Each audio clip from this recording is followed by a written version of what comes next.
Louvado seja nosso Senhor Jesus Cristo. Salve Maria Imaculada. Hoje, sábado, 8 de novembro, o tempo vai passando, nós já estamos chegando ao final do nosso ano. Padre Adão, muito obrigado pela sua presença. O Senhor está hermoso, Deus te guarde sempre. Como é que está lá a luta em Mambaí? Lá Imaculado Coração de Maria, né? Daqui um mês o senhor está com a festa. Daqui um mês, Imaculada Conceição. Eu gostaria de começar a nossa fala hoje com o tema A Paróquia Missionária, Fermento do Reino e Sacramento da Santidade. Está na página 5 de vocês aí no texto que a Neima passou. Lembrando uma palavra de Jesus, do capítulo 17 de João. Deixa eu ver se eu acho aqui. Quando nosso Senhor faz a sua oração sacerdotal, é um texto muito bonito e que nosso Senhor pede nesse texto a unidade, para que todos sejam um. Pai Santo, guarda-os em teu nome, o nome que me deste, para que eles sejam um, como nós somos um. Aqui nosso Senhor está pedindo a unidade da igreja, a unidade dos fiéis. Ontem nós falamos um pouco sobre isso e depois, no intervalo, algumas ressonâncias de algumas pessoas que me abordaram dizendo como a nossa igreja precisa de união, como as nossas paróquias precisam promover a união. E é verdade, porque uma igreja desunida, ela não serve a Deus, ela serve ao diabo. A palavra diabo significa aquele que divide.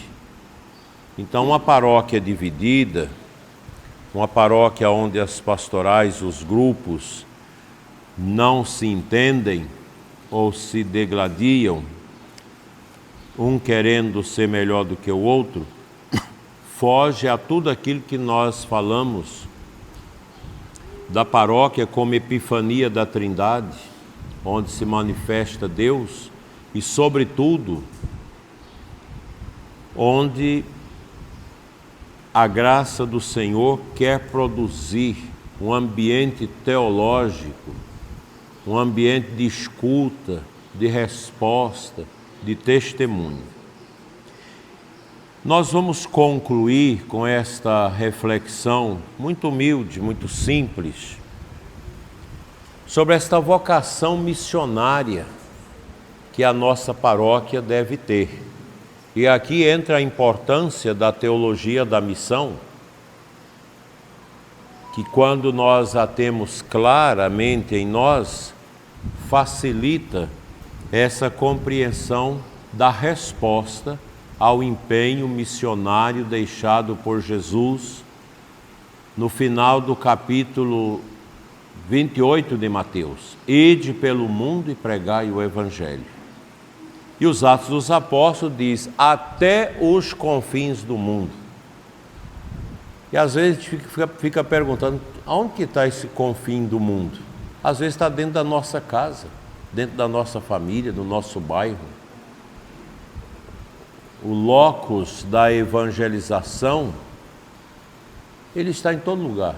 São Francisco Xavier, cujo dia nós vamos celebrar agora 3 de dezembro, dizia com propriedade, onde existe uma alma, existe um campo aberto de missão. Uma paróquia que não se preocupa com a salvação do povo, com o anúncio do Evangelho para que as almas voltem a Deus, ela perdeu o rumo teológico. Porque a igreja existe para evangelizar. Esta afirmação central está na Evangelii Nunciandi, que é uma exortação pós-sinodal do Papa São Paulo VI, que criou e instituiu esse fórum do Sínodo dos Bispos, e ele realizou o primeiro. E o primeiro, o Papa quis que tratasse da evangelização. Essa exortação ela ainda continua muito válida, porque ali o Papa revela a natureza mais profunda da comunidade cristã, que é a evangelização. Toda a igreja é missionária por excelência ou por essência, Ad Gentes, número 2 do Concílio Vaticano II. Assim, cada paróquia, enquanto célula viva do corpo eclesial, participa da missão universal de Cristo. Como o Pai me enviou, também eu vos envio. João 20, 21. Às vezes temos a tentação de pensar que a missão da igreja está reservada aos missionários. Gente, pelo batismo todos nós participamos, como nós falamos ontem, do Tria Munera de Cristo, sacerdote, profeta e rei, e na dimensão do profetismo está o anúncio, está também a denúncia. Cada fiel batizado é um missionário.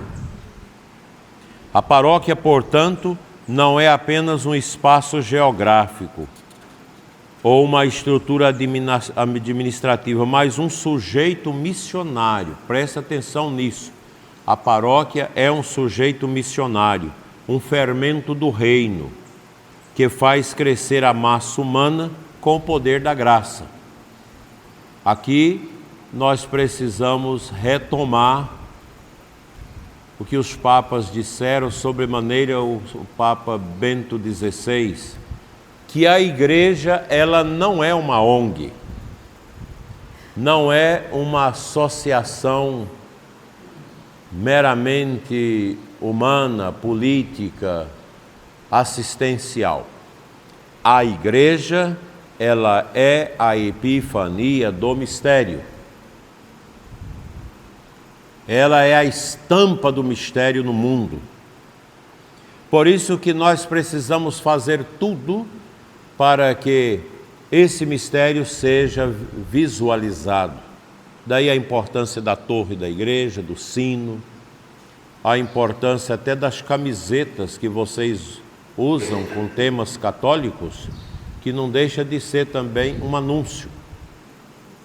Então nós precisamos dar visibilidade a esse mistério que é o corpo místico de Cristo.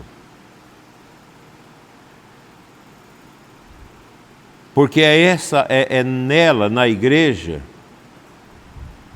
o mistério da santidade de Deus se torna visível no meio do povo. Aqui a gente retoma aqueles temas bonitos do querigma, do anúncio inicial, em que você anuncia que Jesus, vitoriosamente ressuscitado, está vivo e vive no meio de nós.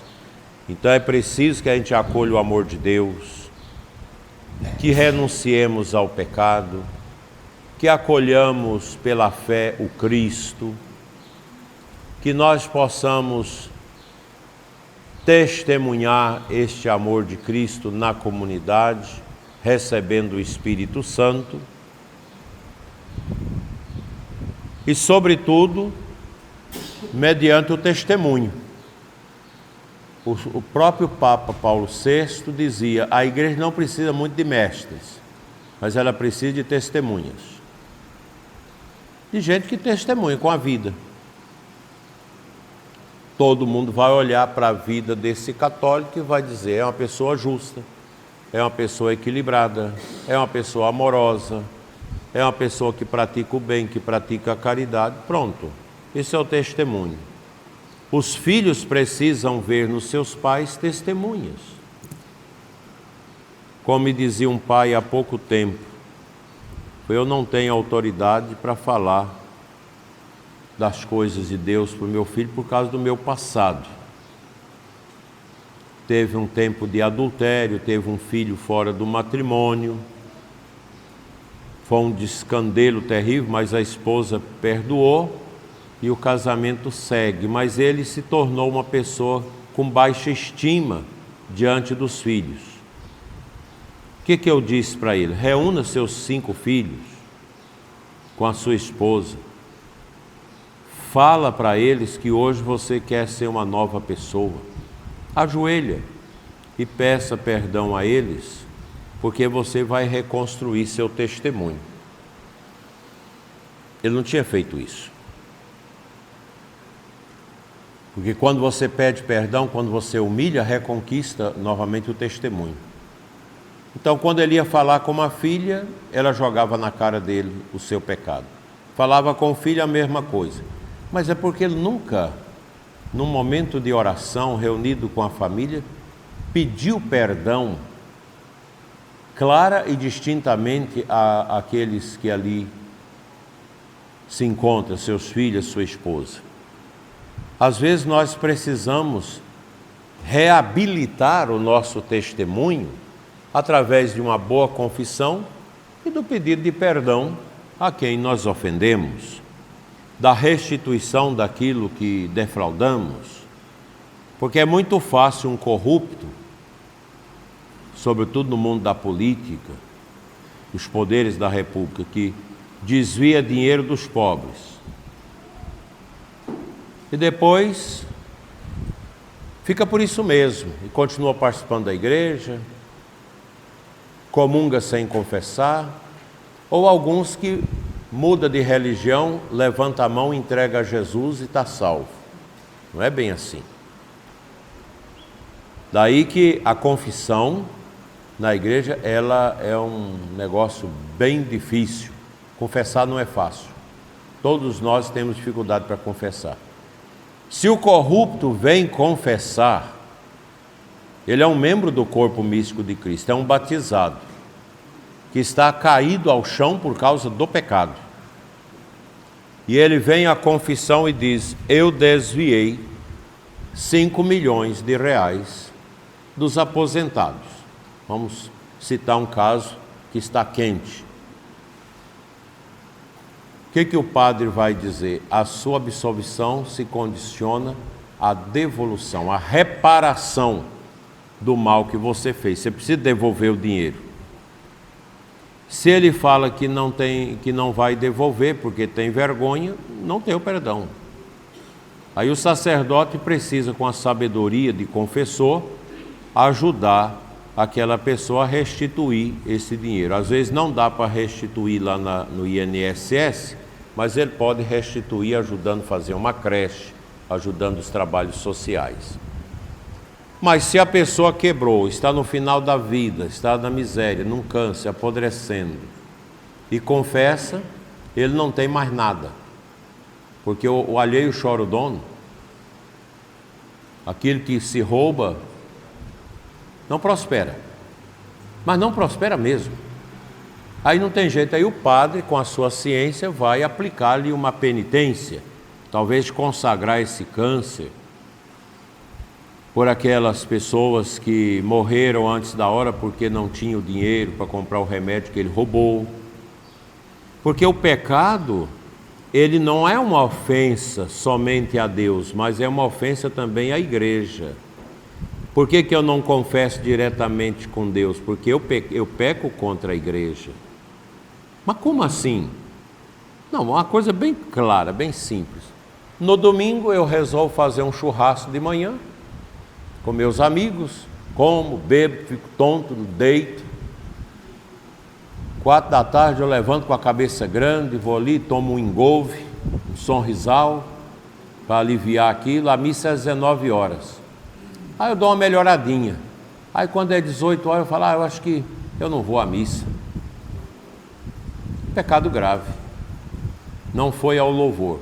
Mas como que isso é um pecado contra a igreja? Porque faltou uma voz na Assembleia para dizer amém, para orar o Pai Nosso, para comungar, para servir a Deus no louvor. Quando nós faltamos à igreja, nós pecamos contra o corpo místico de Cristo. Quando eu abandono a igreja por causa do padre, por causa do bispo, também. A gente precisa crescer na maturidade para compreender que o nosso pecado é uma ofensa a Deus, mas à comunidade, ao corpo místico de Cristo. Está entendendo isso, gente? Isso é teologia moral, teologia sacramental. Nós precisamos compreender isso. Porque a paróquia ela é um fermento do reino, onde cada um, como pedra viva, dá a sua colaboração, com a sua oração, com o seu louvor. Eu estou com 80 anos, o padre disse para mim que eu não preciso mais confessar. Mas quem autorizou esse padre a dizer que um idoso não precisa de confessar? Eu lembro da minha avó uma vez me dizer: meu filho, o padre falou que eu não preciso mais confessar. Ele precisa sim, só confessa comigo mesmo, não tem problema. Então, o padre preguiçoso que não quer atender a confissão, acha que é perda de tempo. Gente, um idoso com 80 anos pode ter lembrado de um pecado grave que ele cometeu e nunca confessou. Pode ter invalidado todas as suas confissões anteriores por ter escondido o pecado grave. As confissões não valeram. Pode que esse idoso escutou o Frei Gilson, ou o outro padre, o padre Paulo Ricardo, ou Vila Verde, falando aí sobre o pecado. Nossa, eu tenho esse pecado que eu escondi. Minhas confissões foram nulas, minhas comunhões foram nulas. Então eu preciso me confessar. Aí o padre: não, você não precisa mais confessar. E se aquela pessoa morrer naquele dia com aquele pecado? A culpa vai ficar onde? Nas costas do padre, que não quis atender o idoso.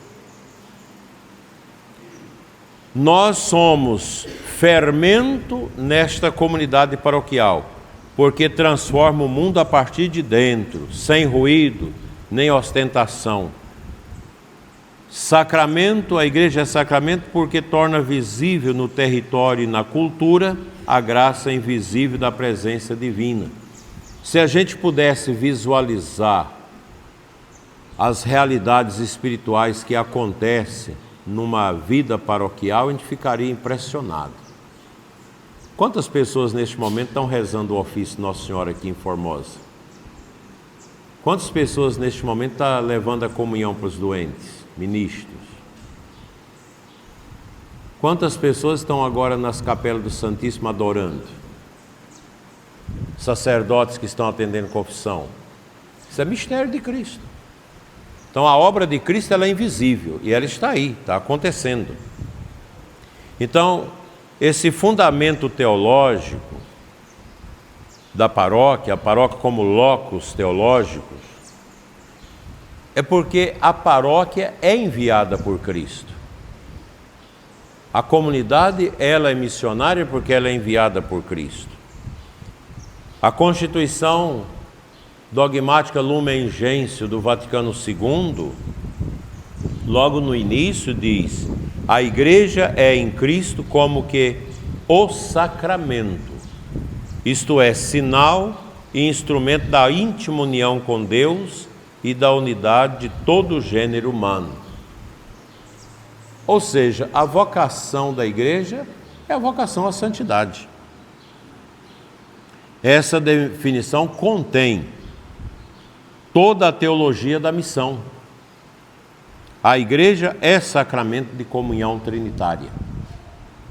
E a paróquia, como expressão local da igreja, é o sacramento da presença de Cristo no território concreto.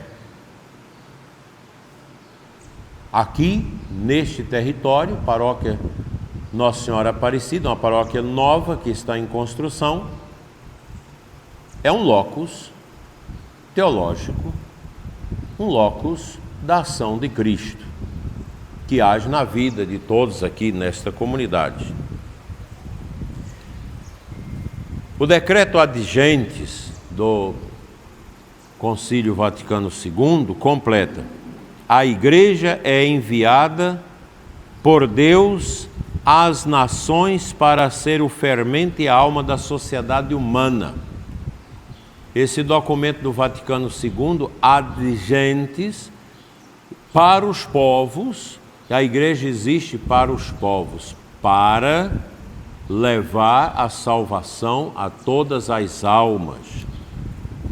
Isso é muito importante para nós.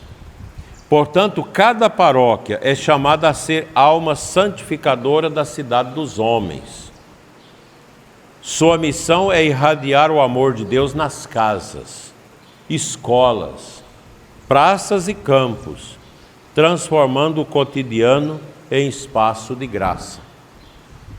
Eu tive uma paróquia, certa vez a Legião de Maria me pediu para que no mês de maio se recitasse o terço na praça central da cidade. Eu apoiei e algumas vezes fui lá rezar o terço com eles. Colocava-se a mesinha com dedicação ali, com a imagem de Nossa Senhora das Graças e a toalha da Legião de Maria, o vexilium, aquele símbolo da Legião de Maria, e rezava-se o terço. E as pessoas iam passando e iam juntando. E fez um bem extraordinário. Por isso que aqui a gente lembra as praças. Praças também são lugares de evangelização. Geralmente hoje os protestantes usam mais as praças do que nós. Não custa nada um grupo de canto dos jovens montar uma caixinha de som numa praça à tarde, começar a cantar louvores, rezar o terço, vai juntar gente. Se não ajunta, mas é o testemunho, alguém passa e fala, olha, eles têm fé. Porque é o nosso testemunho que incomoda o pagão. O pagão que não tem Deus, quando escuta o sino tocar, ele fica... O sino é a voz do além. Por isso nossas igrejas precisam retomar as campanárias, ter o sino. Eu não sei se aqui o padre Jarba, mas eu creio que já tem no projeto a campanária para os sinos. Você toca os sinos, o sino lembra, Deus existe. Quando o padre anda de batina, de clésima, causa dois sentimentos. Os católicos, que acham bonito o padre andar de batina, ao nosso padre. E os pagãos que assustam. Por quê? Por que ele anda assim? E fica a interrogação. Que ali no coração do pagão tem um lugar para evangelização. Alguém, o Espírito Santo vai condicionar alguém para evangelizar aquele pagão. E nós temos muita gente que vem do paganismo. Quando vocês lêem os Atos dos Apóstolos, fala fulano que veio do paganismo. Hoje também é assim. Tem um monte de gente, tem 40, 50 anos, pagão, que se converte, vem pedir o batismo. Por que veio pedir o batismo? Que alguém evangelizou. Alguém falou de Deus. O Frei Gilson evangelizou na televisão. Despertou.